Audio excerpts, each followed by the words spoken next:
I'm Seth Rennie, manager of the Gallery Theater, and we are welcoming the Yamhill County Cultural Coalition for their economic forum. Thank you, Seth. We're delighted to be here. This is part of our Arts, Economics, and Prosperity Project, which has been going on for a couple of years. And today we're going to be greeting the Vice President of Americans for the Arts, who's going to talk about the study that was done last year that indicated that in Yamhill County, the nonprofit arts sector generates a $45 million impact on the local economy. Everybody hear me okay? Yep. Good. Well, it's so great to be here. Thanks so much for having me. My wife has taken to calling me the arts preacher lately, so there's something to this. In fact, this morning, the event that we did in Corvallis was the Art Center. There's an old church, so I don't know, this seems to be the way it's going. It's great to be out of Washington, as you can imagine. A place where nobody's encumbered by the facts these days, and to tell some really good stories. It's also just great to be here with you all and with Sharon, who's really been a mentor and friend for a long time. So thank you very much. Honestly, started in this business a long time ago, and just learned so much from you. So I want that opportunity to say thank you in front of everybody for your great work and helping me. So we got a good news story to tell today, and you got a good lead into it. We're changing the conversation about the arts, right? We all love the arts. I mean, who doesn't love the arts, right? We love that they inspire us, they bring us joy, they beautify our communities. Arts culture, it makes us feel creative, it creates the places we want to live in and work in. I want to stipulate all those benefits, because we get that, and challenge everybody to think about the arts a little differently. That is, as an industry, one that supports jobs, generates government revenue, and is a cornerstone of tourism. And it's just not an intuitive way to think about the arts. This is a great arts region, something I've known about. I'm from California boy, so I've been up and down the West Coast an awful lot, and so this area isn't unfamiliar to me. But how exciting was it when the data actually underscore everything you kind of know and have observed? It's like, wow, it all really works. So this is it's just great to be here to tell the story. Arts and Economic Prosperity, a national economic impact study of nonprofit arts and culture organizations and their audiences. So we're just going to sort of talk about the arts economically. Now, I got to go to an arts event a couple weeks ago. Now, you think with Americans for the Arts on my business card, he must be going to the arts all the time. Lucky. I have as much trouble getting out the door as the next guy. But it was date night with my wife. And, okay, so a little bit more about myself. I am newly an empty nester.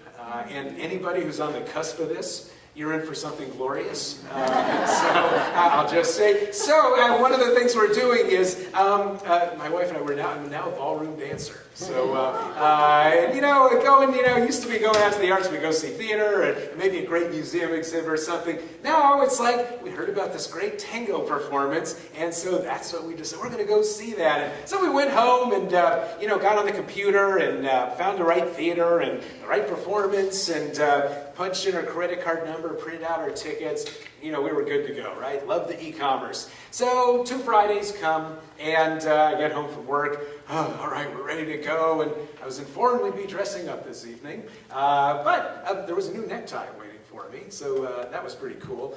So the evening hadn't even begun, and there's already some retail spending, right? So some business is already doing better as a result of this date night. And it's this really cool Frank Lloyd Wright tie, so it wasn't cheap, I know that, but it looked good. So I got the suit on, got the tie, and on the way to the theater, we stopped and had dinner, right? Dinner and a show, that's the way we do it a lot. So went to a nice restaurant, we spent $75, had a lovely meal, and then jumped in the car, and then it was off to the theater, and parked in a parking garage next door to the theater, peeled off my $10, got my little ticket stub, and then into the theater we went. And So beautiful historic theater, it's been renovated. So walked around, looked at the frescoes on the wall, and and how the beautiful carpeting is the same kind of look the carpeting was back in the 1920s when it opened. And beautiful place. And then we made our way into the auditorium. We got our program, and then sat down in the audience and read about the dancers and the performance, and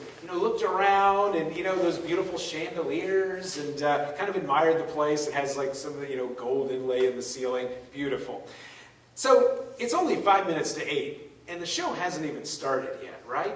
But think about all the industries that have already been touched just related to this one date night at the Arts. Well, it started 2 weeks before when we got, we got online and, found the tickets, the theater and everything. Arts organizations employ web designers and computer programmers. And we, bought our tickets there. So the e-commerce, you got the finance and the banking people involved in that.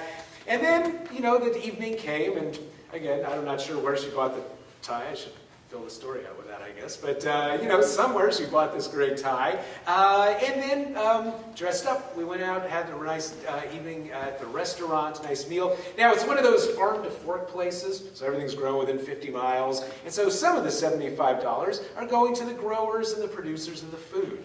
And the waiter who waited on us is getting some personal income.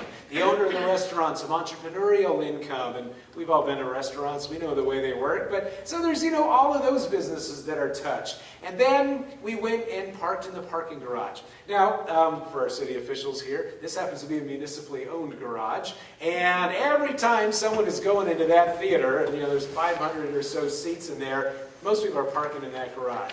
$10, $10, $10, over and over and over again. So, ever since they renovated that theater, the city's really been making out on that parking garage. We went into the theater, we walked around. You ever notice when you go to an arts event, you're always getting paper? Even today, here, it's an economic impact study presentation. Here's a bunch of paper. Well, you're always getting a program at an arts event. Well, someone in the community has to write that. There's a writer that's being employed there. And there's a graphic designer in the community that's doing the design work. And, the printers are making a lot of bank on these arts organizations. Tens and hundreds of thousands, of programs that just, So the printers are getting some business there. And then we sat down in the audience and, looked around and everything. I can tell you, I used to run a theater, and those beautiful chandeliers, those are not interns changing those light bulbs. You got to get electricians up there, right? Arts organizations employ the trades, electricians, plumbers, engineers, and that's the thing we all tried to capture with this study. All the different industries touch. Because, once that curtain goes up, and you see the dancers, that's when people start to think about the arts as an industry. And, wow, those dancers are incredible. They must be getting paid something, but arts organizations employ more than musicians and dancers. There's accountants and auditors and finance people and marketing people, and and the money they spend, the contracting to do the printing of their programs, etc. So these are jobs that ripple throughout the community, and of course there's all that event-related spending by us, the arts audience. So that's what we look to capture with this. So everyone good with that? And if I turn a corner too quick or someone has a question, just throw up a hand. It's a small group here. We can talk our way through. All right, so what did we do? Well, Yamhill County won a 341 study regions as part of this national study. We were in all 50 states plus DC. We studied communities as small as 1,500 people, as large as 4 million people. It doesn't matter if you're in a large urban city, a small rural community, a suburban community. If the arts are happening there, there's a measurable economic impact. We focus just on the nonprofit arts and culture sector. You hear me say nonprofit a couple of times. Why just nonprofit? Well, typically, as city or county leaders or as business leaders, when we invest in the arts, those dollars are typically going to our nonprofit arts and culture organizations, or maybe it's to a city facility, that type of thing. And so it's appropriate to ask the question, well, we get quality of life, but what's the public getting back on that ROI economically? So we want to hear about both of those things. So consequently, this study, it doesn't include the motion picture industry. It doesn't include for-profit galleries and the like. All are really vital part of our cultural ecology, just not part of this study. All right, so that's the frame. What do we do? Well, we started by, right here in the county, surveying 78 nonprofit arts and culture organizations. We heard back from 53 of them. That's what we go with. We only use the data from the organizations that provide it. So we're taking a very conservative approach here. We're not making estimates for non-respondents. You know, every dollar I'm about to talk about, we can touch. Now, I'll tell you, that's actually one of the better compliance rates across the country. 53 out of 78 is pretty good. We average about 50%, so we're definitely doing better than average here. So thank you, anyone in the audience who actually, yes, yay! I know, it's so hard to get this service. So what do we find out? All right, those 53 organizations, their total expenditures, $20.7 million. $20.7 million in spending just by those 53 responding organizations. That right there is a myth buster for a lot of people. Again, oh, these are wonderful community, amenities, and they're also businesses that employ people locally, purchase goods and services in the community. They're members of the Chamber of Commerce, involved in the marketing and promotion of the region. Arts organizations are good business citizens. And like any business, they have a measurable economic impact, right? You know, it's no surprise. Arts organizations, a gas station, the dog catcher's office. I mean, I could give you a $5 bill and my economist will follow you around and see what you do with that and give you the economic impact of that. But unlike most industries, the arts generate a lot of that event-related spending, right? Think, dinner and the drinks and the babysitter and all that kind of thing. So to get at those numbers, we did 789 audience intercept surveys at a whole range of arts events across the county. A fabulous statistical oversample. That's another great job that we did here locally. 789 surveys. The typical attendee to an arts event spends $31.22 per person per event, not including the cost of admission. $31.22. That's a lot of economic activity. And we've got 779,000 attendees. So you do the math, right? All those attendees times the average expenditures. $24.3 million in event-related spending by arts audiences. All right, so let's summarize here. What have we got? We have 20.7 in spending by the organizations.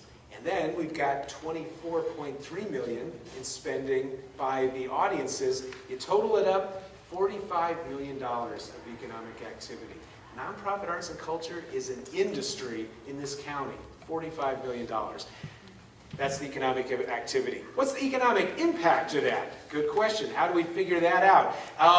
Well, we work with a team of economists from Georgia Tech's School of Economics who customize an input-output analysis model for every single community that we surveyed. So we did 11 study regions in the state. Each one of them gets their own model, including right here in Yamhill County.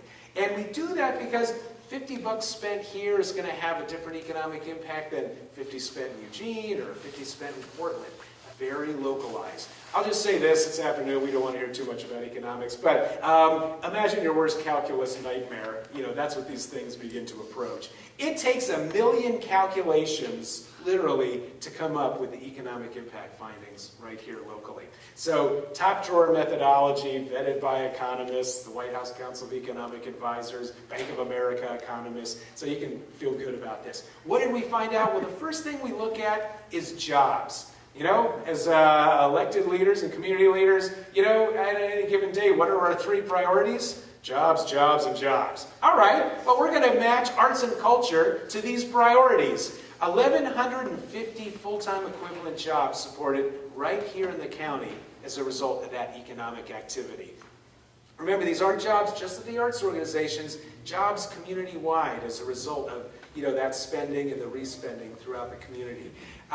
Even in a global economy, art's very local jobs. Bottom line, art's not just food for the soul, putting food on the table for 1,150 households right here in the county.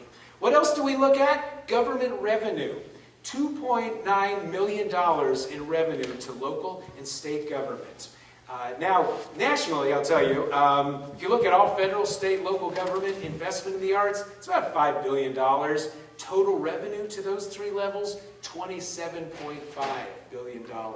Small investment, big return. That's what we get with the arts. And what this tells us is that when we invest in the arts, we're not pouring money into some black hole of goodness that just disappears. It's giving back cultural benefits and economic benefits. It's a two-way street. It's not a one-way street. All right, so that's kind of the top line findings. That's a bunch of numbers. Let's just pause there for a second. $45 million industry, 1,150 jobs, $2.9 million in government revenue. Everyone good on that? Any questions? Anything? I'm seeing thumbs up. All right, well, let's start to drill down, which I think is the most interesting part of this, and that's the spending by the arts audiences. That's really the value added. That's where we see, the real economic development dollars happening. So, $31.22, right? Remember that? And this is all on your pieces of paper as well.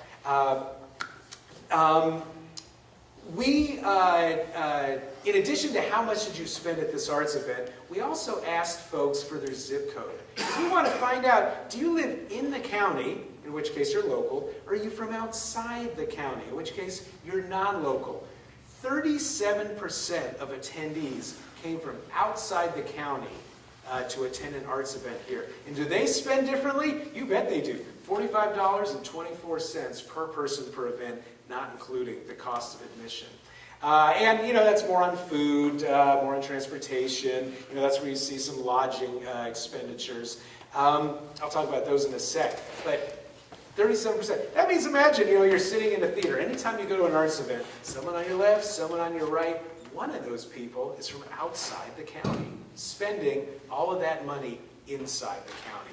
That's a really strong number. That's above, that's above the national averages, in fact. So lots to be excited there, lots to build about. We didn't stop there. We asked even more questions because we're just that annoying. And so we said, okay, thank you for your spending data. Thank you for your zip code data. And for the non-local attendees, we asked them a question, which was quite simply, why are you here? You're here on business. You're here visiting friends and family. We gave them a couple options. 83%, so more than 4 in 5 said we came specifically for this arts event.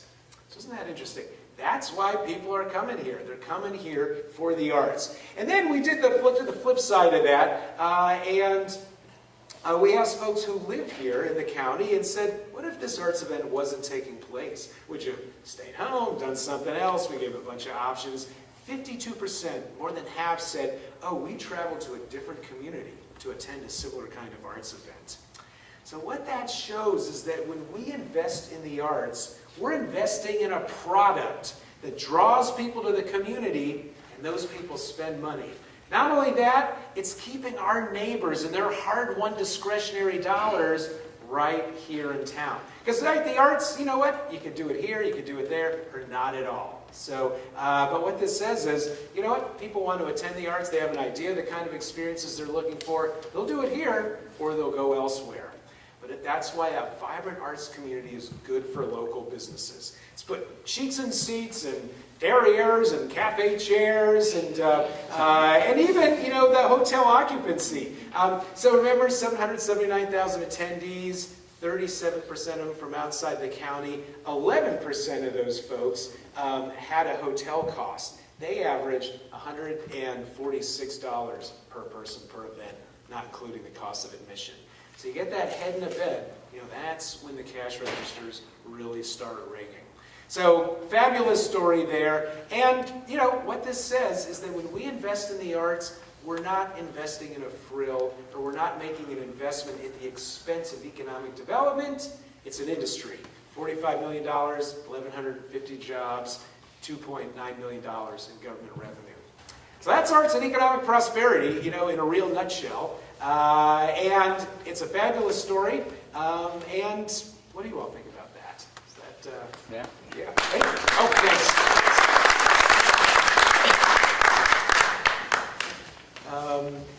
Questions? Or is anybody surprised by those numbers? Well, you know what? Let me, while you think about your question. And so you all have a pamphlet here, right? And what I want to do is, so the full report, the full report's on the Oregon Arts Commission. There's a 30-page report. And is it also on the is the full report on the website here yet? Yes, okay. So the full report is also on the website here. It's a 30-page report, and it's got everything I talked about. What you have is this short couple-fold pamphlet. But I want you to flip to the back and look at the logos of these organizations. Because, so Washington, D.C., it's the land of national organizations, right? You know, there's so many national organizations in Washington, D.C., there's a national organization for the national organizations. But I kid you not, but you can actually make that work for you. Because look what here in the upper left-hand corner, you've got, you might need a magnifying glass, but the U.S. Conference of Mayors. You know, that's where all the mayors get together and meet several times per year. In June, they all met in Miami, and you know, part of their order of business was to pass several resolutions. One of the resolutions was touting the importance of arts and economic prosperity, your study, and because it's important for quality of life, good for the economy, good for attracting workforce. Another logo there you'll see is the International City County Managers Association. And I don't know if we have any members of that organization, but city managers, this is the magazine they read every month. It's called Public Management. And you can't see it from here. Bless you. The cover story is about arts and economic prosperity. And it's got a great 6-page article in there. So these national organizations are also touting the importance of this. You have the National Association of Counties, National League of Cities, economic development organizations. What if you're a private funder, Council on Foundations, or the independent sector? If you're a business leader, you've got the Conference Board. That's the national organization for the Fortune 1000 companies in this country. These organizations are partners in this project because they too believe arts are a fundamental component of a healthy community, and they buy into the methodology, and they buy into the results. So a really good story there as well. Let me tell you one other, oh, yes, go ahead. Sorry to interrupt. No, please, that was a question. Benchmark communities leveraging this data historically for opportunity. You know, comparing our small communities that have community, city, county support to leverage this data. Do you have examples of benchmark communities that you would recommend we compare ourselves to? Well, I'll tell you, these are strong data for this population size. If you look at kind of the median of similarly populated communities, you know, $45 million is an above average number. Whenever I pick communities to benchmark to, it's always the wrong one. But I'll tell you this, all 341 communities and their top line highlights are available at americansforthearts.org on our website. And you can just pick the ones. So, I don't know, Missoula, you know, Bozeman, I'm not really sure who to pick. Because I was in Philadelphia recently, for example, and I'm not saying compared to Philadelphia, but the economic development people pulled out their list of the 10 cities that they compare themselves to. That was the usual suspects, New York, Chicago, etc. Well, the tourism people there were there, and they said, well, yes, and here's our list of 10 cities, only 5 in common. In fact, Philadelphia tourism compares themselves to New Orleans, less than 1/10 the population. But so there's ways to do those comparisons, and it's an easy way to find the data. Yes? One other question. Have you been able to go back and do any research with the communities that have participated to find out if they've been able to take this data and make a difference in their grants, their donations, working with government, working with corporations? Yes, so communities, this study works on a couple of levels. I mean, in a real pragmatic, you know, we use this data as an a municipal funding intervention. When we published AP4, the very next week, the city of Fort Worth, Texas, cut its funding for the 3rd consecutive year. It was now at a 50% reduction. It was a dire situation. And, you know, that was, you know, post-Great Recession. They were still struggling. And the mayor said, look, that's a nice quality of life benefit and a feel-good thing. We're about jobs and necessary services and essential services. in comes the economic impact study, completely re-energizes the arts community, the business leaders, and they turned the conversation around and they said, yeah, quality of life, and this is about jobs. This is what you ran on. They talked to the mayor, the city council, the city manager.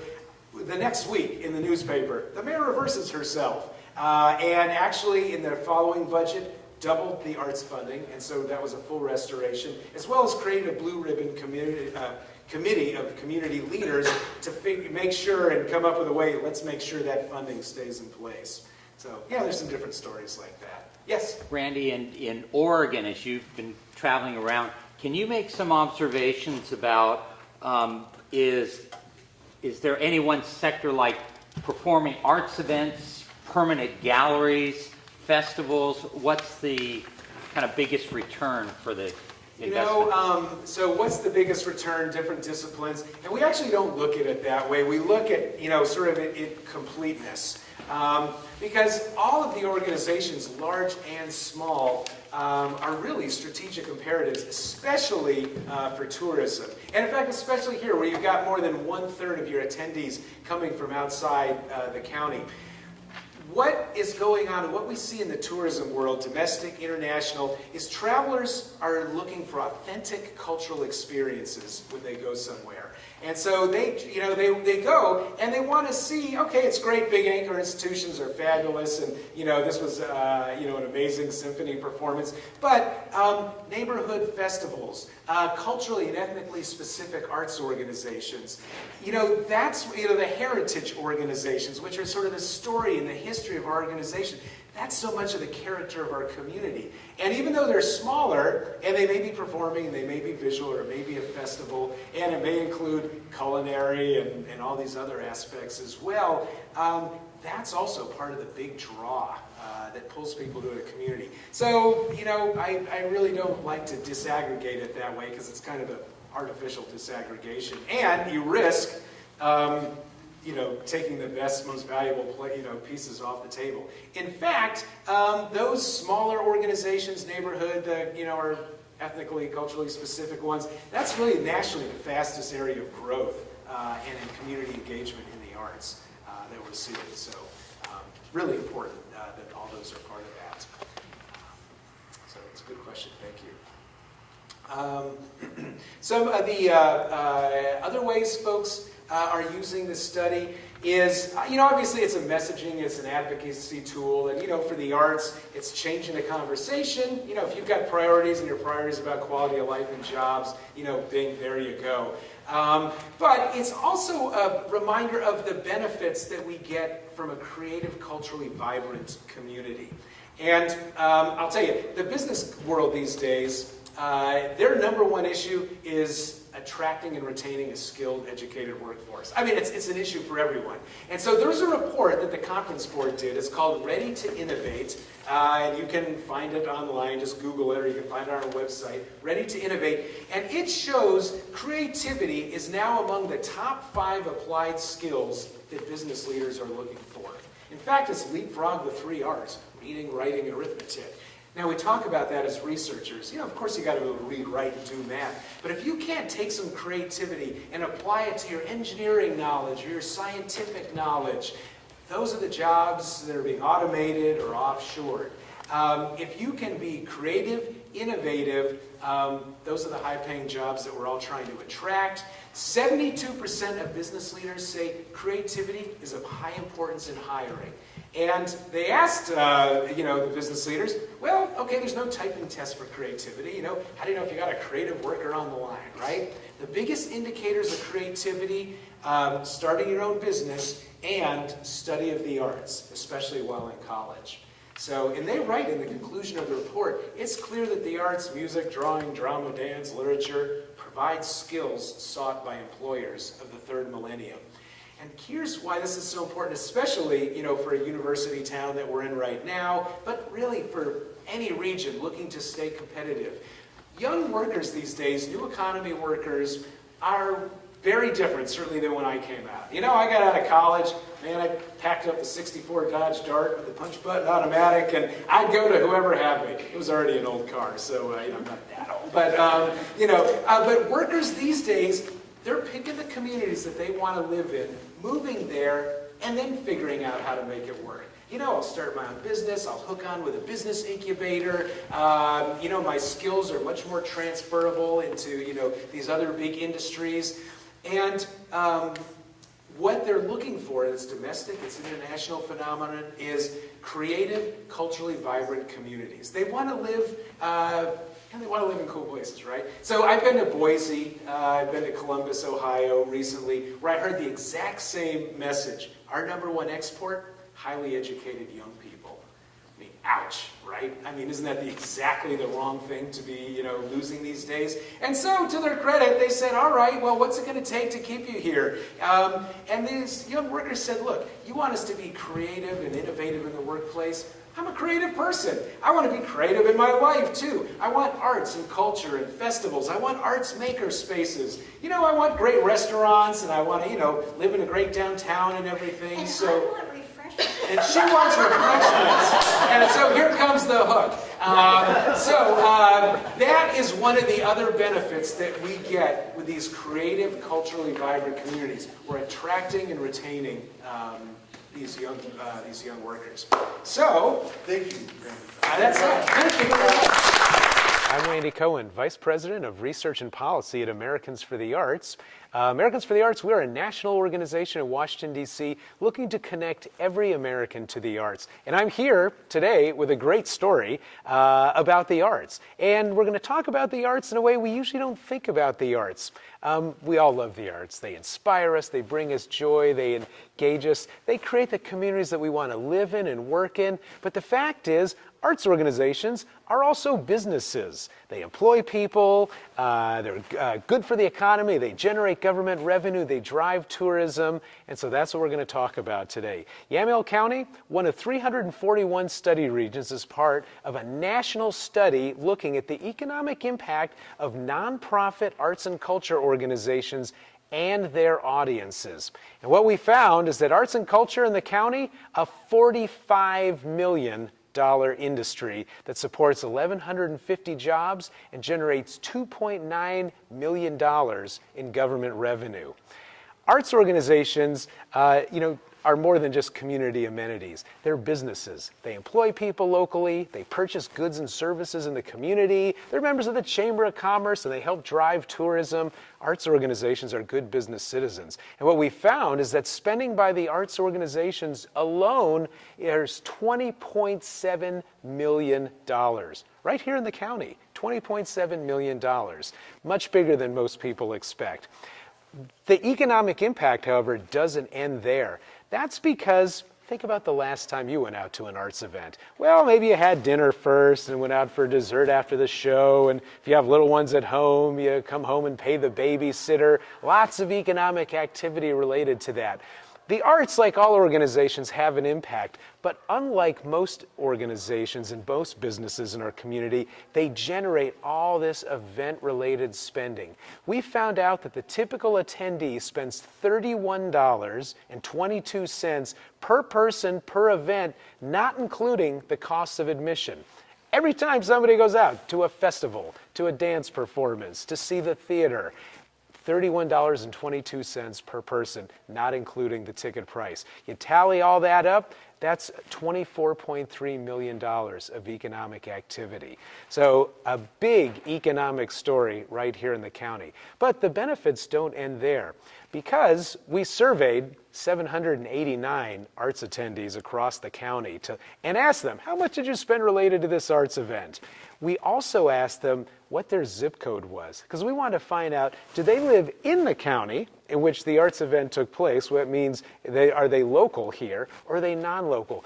37% of attendees came from outside the county, and they spend $45.24 per person per event, not including the cost of admission. And more on food, more on transportation. That's where you see a little bit of lodging and hotel dollars. So a really good news story about the arts bringing people into the community. But we didn't stop there. We also asked them, quite simply, why are you here? You're here on business, you're here visiting friends and family. 83% said, we came specifically for this arts event. And then we kind of took a look at the flip side of that conversation, and we asked the locals, the people who do live in the county, what if this arts event wasn't taking place? What would you have done? Would you have stayed home, done something else? We gave people a bunch of options. 52%, more than half, said, oh, we'd travel to a different community to attend a similar kind of arts event. So what that shows is that when we support the arts, we're improving our quality of life and livability of the community, but we're also investing in an industry that draws people to the community, and those people spend money. Not only that, we're keeping our neighbors and their hard-won discretionary dollars right here in town. And that's why we say a vibrant arts community is good for local merchants. You know, it's putting cheeks in seats and derrieres and cafe chairs and even heads in beds. Yeah, that's true. 779,000 attendees at arts events last year here in the county. And then 37% of those folks from outside the county, 11% of that group had a hotel cost. They average $146 per person per event, not including the cost of admission. So, you know, you get that head in a bed, that's when the cash registers really start ringing. And so what this tells us is that, you know, the arts are not a frill, they're not an extra, they're not some black hole of goodness that we, you know, invest in and then it just disappears. It provides both quality of life benefits and economic benefits. It's a $45 million industry that's supporting 1,150 jobs and generating $2.9 million in local and state government revenue. An arts event, it's not a one-way ticket, you know, it's a two-way relationship. You know, we're investing and the community's getting a lot back. So what do you do with an industry like that? You invest in it, you nurture it, you grow it. Right here in Yamhill County, the arts mean business. Thanks, and I know most of you were here just a little bit ago. So what I want to do really quickly is summarize this arts and economic prosperity study, but what we're really talking about here today is how do we build a healthier Yamhill County through the arts? Economically, educationally, socially. You know, a vibrant arts community is good across the community. But what we're going to start with is this featured study that we've all heard about. And Yamhill County was one of 341 study regions across the country where we looked at the economic impact of nonprofit arts and culture organizations and their audiences. And what we found is that spending by organizations, and so arts organizations, they're businesses. We just wanted to clear that right away. We surveyed 78 of them, heard back from 53 of them. We found that nonprofit arts organizations in this county spend $20.7 million. $20.7 million of economic activity. They're businesses. And they leverage event-related spending by arts audiences. So think of the last time you went to an arts event. You know, maybe you had dinner first and dessert or drinks after the show. And if you have little ones, we love saucy. You know, at home, you double the cost of the evening on babysitting, right? So I think the real racket and all of this. So all kinds of economic activity related to that arts event. And what we found in our research is that nonprofit arts and culture is a $45 million industry right here in the county. Spending by organizations, $20.7 million a year, and that event-related spending by arts audiences, $24.3 million. What's the impact of that? Well, we look at two areas, jobs and government revenue. 1,150 jobs supported countywide as a result of that economic activity. And arts jobs, very local jobs, even in a global economy, arts are very localized jobs. These aren't the kind of jobs that get offshored. You know, if we're here and we're seeing a great play here or something, and, we have a lead actor and 8 Macintosh computers or something backing them up, the frankly Scarlet, whatever. We're not going to be happy with that, right? We need all the performers. We need all the musicians. And, the museums need curators. The arts education organizations have the educators. So these are very localized jobs in our communities. And what their study shows is that arts organizations employ more than just musicians and dancers. They employ accountants and auditors and marketing people and plumbers and electricians and engineers and jobs that ripple throughout the community. So community-wide impact, 1,150 jobs. And the other big economic impact factor we look at is audience spending. Is government revenue. And you add up the revenue that comes as a result of that $45 million of economic activity, revenue to the state and revenue to local governments, $2.9 million. So when we invest in the arts, we're investing in a product that's providing economic benefits to the community, jobs and government revenue. And what we find out, it's also driving tourism in our community. The typical attendee, every time someone comes in here and goes to an arts event or goes to a festival or something like that, the typical attendee to an arts event in this county spends $31.22 per person per event, not including the cost of admission. That event-related spending, that's great economic development. We found that 1 out of 3 attendees to arts events in this county come from outside the county. They average $45.24 per person. So arts are a big industry here in the county, and that's the story we want to tell. A $45 million industry supports 1,150 jobs and generates $2.9 million in government revenue. Now, that's not the only benefit that we get from the arts. Last year, I published one of the largest public opinion surveys of the arts ever conducted. And related to this study, no surprise, 87% of the American population said, yeah, the arts improve our quality of life. 82% of the population said, no, the arts are good for local businesses and our local economy. Interestingly, the public gets this as well. I gotta tell you, when I started doing these studies years ago, I don't think 82% of the arts community would have believed, the arts have an economic impact on the community. So the public is getting the economic benefits as well as the quality of life benefits.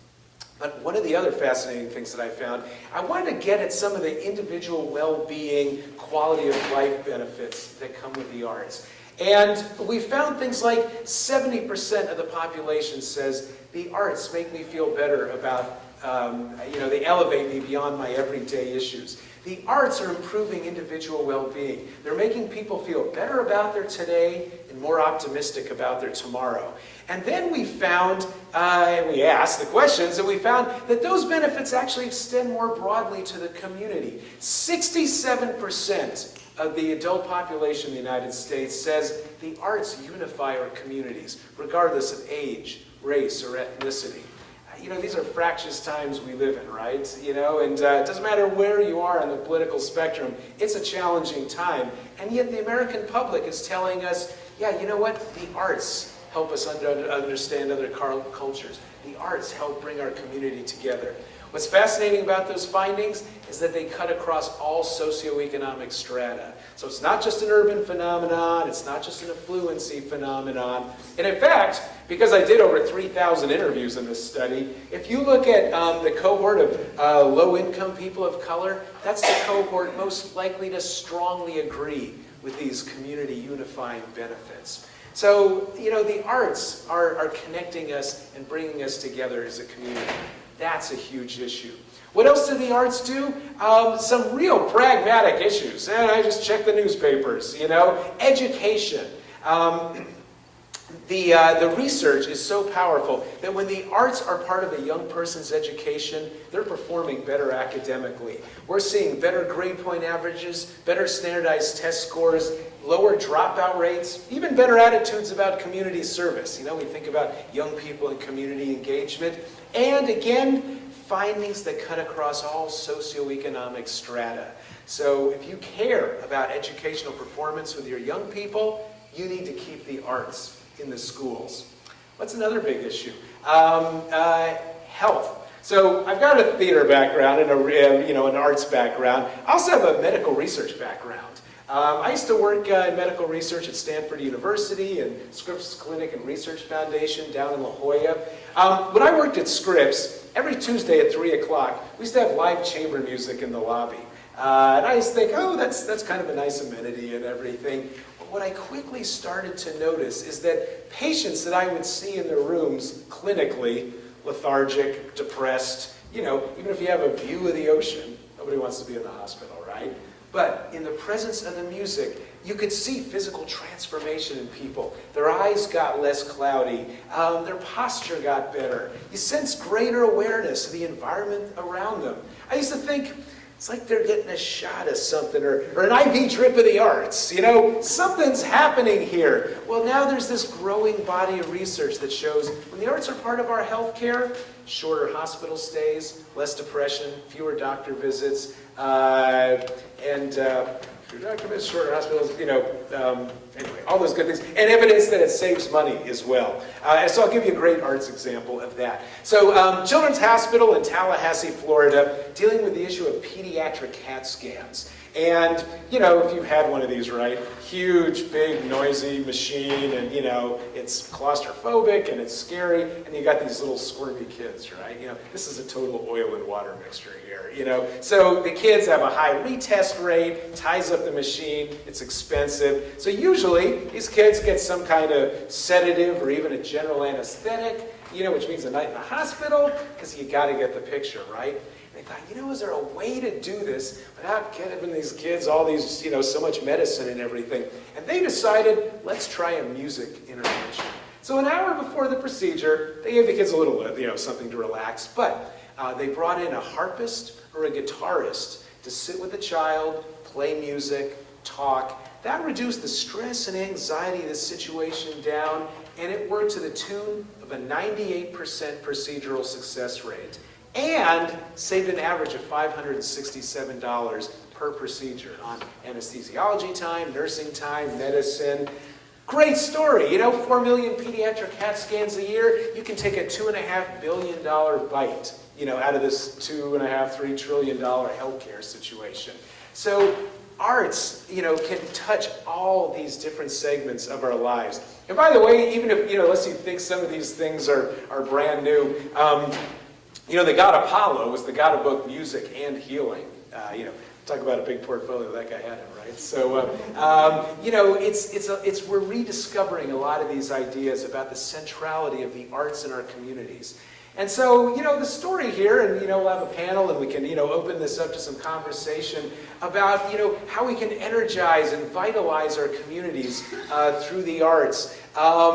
And it just reaches out to all different areas. Actually, let me just tell you one other quick story, because what do you do, right? How do you get this? All right, so how do you get these benefits? Well, number one, we have to invest in the arts. If you're a city leader, a county leader, if you're a business leader, part of it is we need to make financial investment to keep these organizations thriving. But remember, we're getting a return on that investment in quality of life, in arts education, in jobs, and government revenue. It's not money just going down a black hole. But what else do you do? Every city, every municipal government has its advisory boards and its committees where all the citizenry can engage.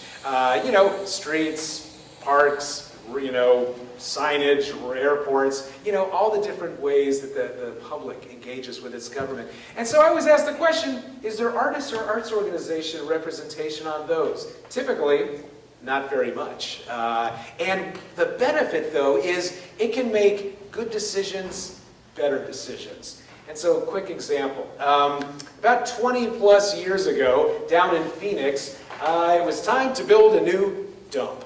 Phoenix needed a new dump, new solid waste treatment facility. And they thought, how can we make this a better place for the people who work here? And, people were trying to think ecologically and help people, the public, understand their footprint and solid waste and that type of thing a little bit better. And they brought in a team of artists to be part of the whole redesign, the reconception, rethinking of the dump. And they were involved throughout the process. Short story, today the Phoenix dump is where 250,000 people a year go to see the rotating art exhibits.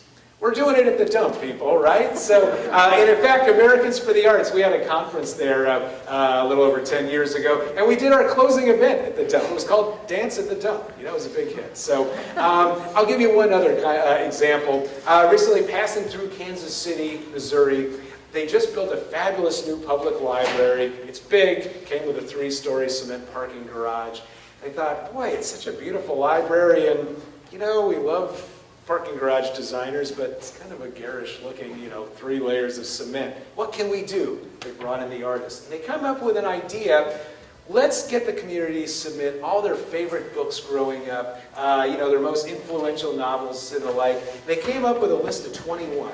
And then they commissioned artists to create 3-story tall mylar screens of book spines. And they put those up over the side of the garage. And basically, it now looks like a 1 block long, 3-story tall library bookshelf. It is so cool. You're spending millions on the parking garage. This was a fraction of that. And a colleague of mine is a vice president at Hallmark, based there, and he tells me now when people come in from out of town, when they're going to the airport, it's like, hey, can we swing by the parking lot at the library? I want to see, that public art project. Small decisions can have huge impact in just building these creative communities, these culturally vibrant communities. So there's a lot of things that can be done. Not everything is a total, mega cash register pull. And so that's a story I want to tell. So thank you. Everything you do to support the arts and to advance the arts is important, and you're important for doing it. Thanks very much.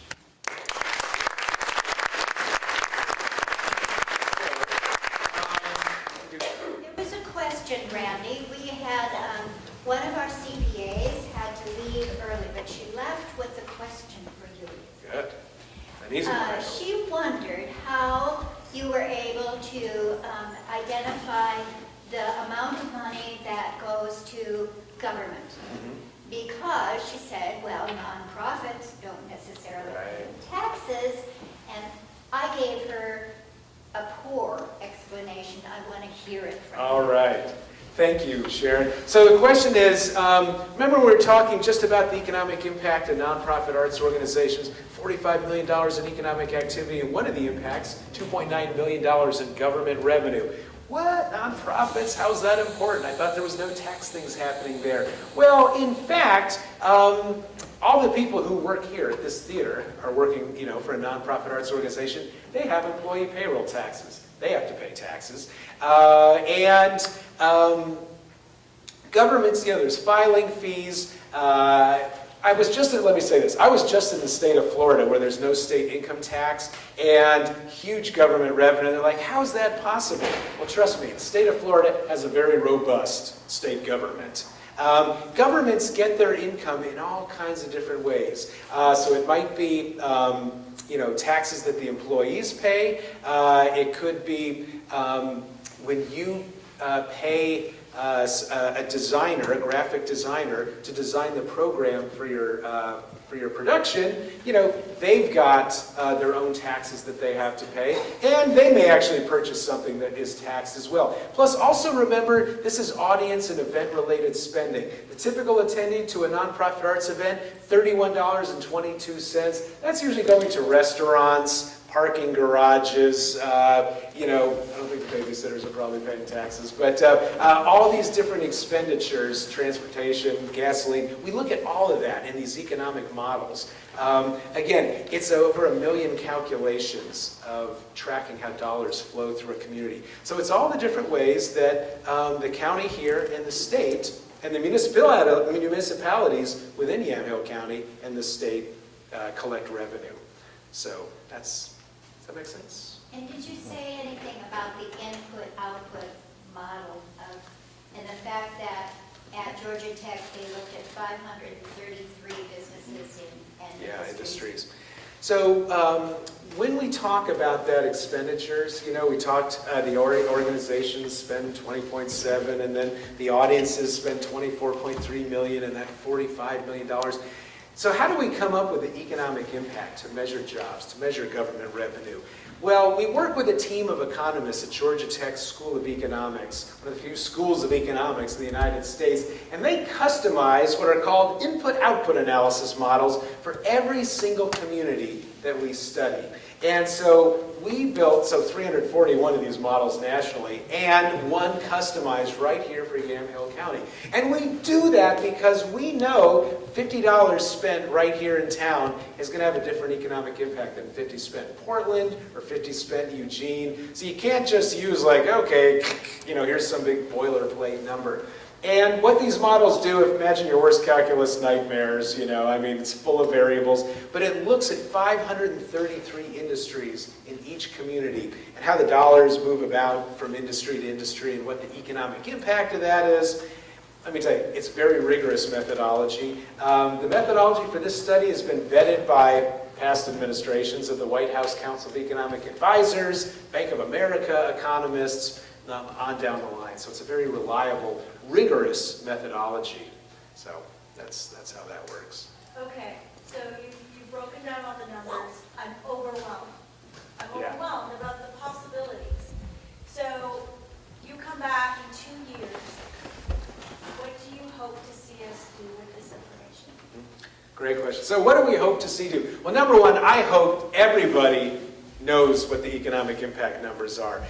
All our different arts organizations, we've got boards of directors, we got to go tell that story. We got chambers of commerce, we got Rotary clubs. These data need to be presented to all of those groups. Now, the tourism and economic development folks, I know we've got some of them here, they need to understand the importance of these data. Remember, when I did those audience surveys, right? 789 audience intercept surveys, huge sample. 37% of attendees came from outside the county to attend the arts here. That's a fantastic economic development story. So number one, everybody should know about the arts. They're not a frill. They are an economic driver. But we need to tell this story again and again, and it doesn't stop just this year. Because if you look at page 15 and 16 of the 30-page report, it's on the State Arts Agency website, it's on the Arts local website here. Go to page 15 and 16, and you'll see the Arts and Economic Prosperity Calculator. And essentially, it's a way for any individual arts organization or group of organizations to calculate their economic impact right here in the community, in the county. And so in 2018, this time we had 53 out of 78 responding organizations. Next year, let's get all 78 organizations to give us their expenditure data, to give us their audience data, and we'll recalculate what the economic impact is in 2018. And we'll do that again in 2019. And we can do that because these economic models that I'm talking about that are all really complex, they only change fractionally year to year. What's dynamic is organizational expenditures and total attendance figures. And so this is a way to keep telling that story again and again and again. And I always talk about relentless messaging. It's not a one and done type of thing. And we should always tie a story to these economic impact numbers. I've got a golden rule at Americans for the Arts: no numbers without a story, no stories without a number. Arts organizations are full of incredible stories, about bringing audiences or doing work in the schools, energizing downtowns with festivals. Now there's numbers to go with that as well. I would love to see arts, back to that example of the dump and back to the example of the library, infuse the arts everywhere into a community. Because vibrant arts community is also good economically because it's attracting this new economy workforce. And we talked a little bit about this last hour. Workers these days, new economy workers, they're picking the communities that they want to live in. And one of the things that's pulling them to those communities are they want it to be artistic, creative, culturally vibrant. And so I've been into cities where okay, what can we do? Well, they've got artists that they're commissioning to do original art to wrap the traffic signal boxes and utility boxes in a community. That's, you're spending hundreds of thousands of dollars on those. Let's have the artist, do work on that. So there's all different ways that the arts can be infused into our community, and that's what I'd love to see, just a totally artified community. In the trash can, at the dump, everything around the trash can. All right. Come back and see that. Yes, I will. All right. Get the hook again. All right. Thank you.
We are the owners of the gallery at 10 Oaks and partners in the Coleman Wine Bar and Tasting Room at 10 Oaks. This building is the former home of Movie Time Video for all you McMinnville Movie Time fans. It's time to come back in and see what's in the building. We're now running this art gallery. Coming up in October 21st and 22nd, is the 7th annual McMinnville Short Film Festival, which we are also part of that event. It is another way of showcasing art in the film form here in the county. We hope you plan on attending. We get films from all over the world. We offer educational opportunities. It's just a lot of fun, and we usually have a keynote speaker. This year's keynote speaker is Janice Williams from Groundswell Productions, and she has done a number of films already, Hollywood productions, local productions, and we're just really honored to have her this year as the keynote speaker. So mark your calendars for October 20th and 21st for the 7th annual McMinnville Short Film Festival. And we will be having events along the way, like the Art of Film, to help promote the festival. So lots of opportunities to learn about the festival. Well, that sounds very exciting. It is very exciting. We hope to see you there.